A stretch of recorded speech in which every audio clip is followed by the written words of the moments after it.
Welcome to the Parsha Perspective.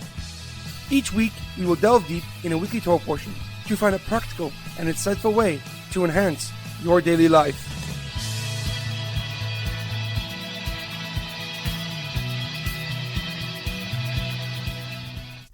Thank you for tuning in. My name is Rabbi Shalom Yemini, and each week we will look into the weekly Torah portion to find practical and insightful ways to enhance your daily life. This week's Parsha Perspective is in honor of the immediate and speedy recovery of Daniel Aaron Moshe ben Ruth. May he and all those who need Refuah Shlema experience God's mercy and compassion.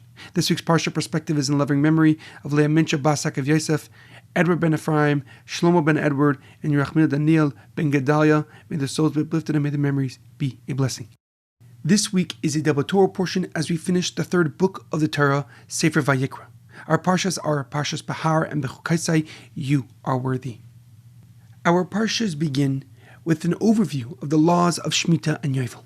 Shemitah is a 7-year cycle in which we may farm the land for 6 years, but on the 7th year we must let the land rest. The Yovel cycle, which also requires letting the land rest, is the first year after 7 Shemitah cycles.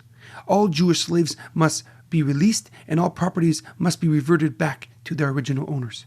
The Torah then lists the amazing rewards that God will bestow upon us for following His Torah and listening to His commandments.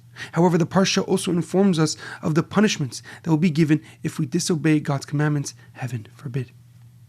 However, a question comes to mind. At the beginning of Parshas Behar, where it discusses the Shemitah and the Yovel cycles, the Torah asks a question.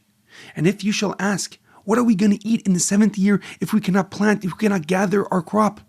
HaKadosh Baruch Hu responds and says, I will ordain my blessing. V'tzivisi es birchasi lachem. I will ordain my blessing for you in the 6th year, so it shall yield crop sufficient for 3. Besides the fact that the Torah doesn't usually ask this type of question, the previous pasuk already mentions the blessings of abundance. So why does the Torah repeat the blessings of abundance for following the laws of Shemitah and Yovel? The Rabbeinu Bachaya of Bach ibn Asher gives a simple explanation. He writes that the pasuk is not referring to the Shemitah year, but rather the 8th year, the year after Yovel. As mentioned above, the first year after 7 Shemitah cycles was another sabbatical year, Yovel.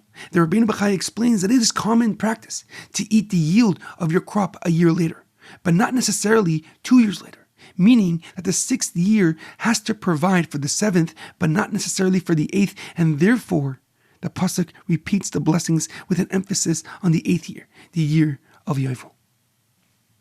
However, the Netziv, Rav Naftali Tzvi Yehuda Berlin, the famous head of Yeshiva of Volozhin, gives a deeper and more profound explanation.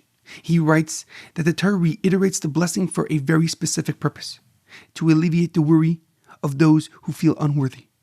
For it is nothing short of a miracle that the ground yield crop for 3 years in one harvest cycle. The Netziv explains that the worry is not necessarily a lack of emunah, a lack of trust, a lack of faith, but rather a feeling of not deserving such an open blessing and such an open miracle. And therefore the Torah reiterates it and repeats the guarantee of abundance to encompass the entire nation. The blessing of abundance is not just for the righteous people who follow the laws, but for those who feel unworthy, those who feel undeserving of such immense blessings. As the pasuk states, "V'tzivisi es birchasi lachem," and I will ordain my blessing upon you, irrespective of perceived worthiness or lack thereof. This lesson is ever more relevant as we just celebrated Lag BaOmer earlier this week. Lag BaOmer is a profound, holy, and spiritual day with immense blessings and spiritual growth opportunities. And this window of opportunity is open, ready, and available to all of God's children, especially those who share His light with the world. In our daily life, it is imperative that we feel worthy and deserving of happiness, growth, and fulfillment. It is only by believing that we are deserving of good things in life that we can indeed receive more and appreciate them. Studies show that individuals who feel worthy are more likely to have a positive outlook and a greater appreciation for life. And when faced with failure or negativity, they bounce back quicker with confidence, with faith, and with optimism. They are willing to take great risks and achieve even greater things because they recognize the inherent value of themselves, the value of others, and their special, unique place in this world. There's a great, powerful quote from our Lord Jonathan Sacks. The more you celebrate the good, the more good you discover that is worthy of celebration. Have a great weekend and a good Shabbos.